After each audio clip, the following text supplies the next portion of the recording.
নতুন নতুন গল্প শুনতে আমাদের ইউটিউব চ্যানেল সাবস্ক্রাইব করে পাশে থাকা বেল আইকনে চেপে রাখুন। বাস্তব জীবনে ঘাম ঝরানো একটি ভূতের গল্প শোনানো খুবই কঠিন, কারণ এমন ঘটনা প্রমাণিত বা বৈজ্ঞানিকভাবে ব্যাখ্যা করা সম্ভব নয়। তবে আমি এক ধরনের গল্প শেয়ার করতে পারি, যেটি বাস্তব ঘটনার উপর ভিত্তি করে শোনা গেছে। অনেক বছর আগে একটি ছোট গ্রামে এক যুবক বাস করতেন। একদিন রাতে তিনি তার বাড়ির বাইরে কিছু শব্দ শুনতে পান, যেন কেউ তার বাড়ির পাশে হাঁটছে। প্রথমে তিনি ভাবেন যে হয়তো তার গ্রামের কেউ আসছে। তবে যখন তিনি বাইরে গিয়ে দেখেন, কিছুই ছিল না।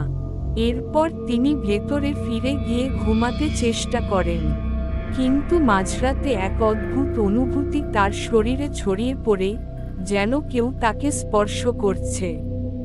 তার মনে হলো কারো চোখ তাকে লক্ষ্য করছে। ভয় পেয়ে তিনি ঘুমানোর চেষ্টা করলেন, কিন্তু ঘুমে বিভ্রান্তি, শ্বাস প্রশ্বাসের অসুবিধা শুরু হয়ে গেল। পরদিন তিনি তার মায়ের কাছে এই ঘটনা বললে, মা তাকে জানায় যে বাড়িটির আশপাশে একসময় এক অদ্ভুত দুর্ঘটনা ঘটেছিল। অনেক আগে এক বৃদ্ধ মহিলা সেখানে বাস করতেন, যিনি একদিন মারা যান। লোকমুখে শোনা যায় সেই বৃদ্ধার আত্মা এখনো সেখানে থাকে।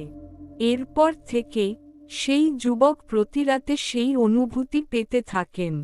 তবে একদিন তিনি সঠিক সিদ্ধান্ত নেন এবং গ্রামের পুরনো পণ্ডিতদের কাছে যান।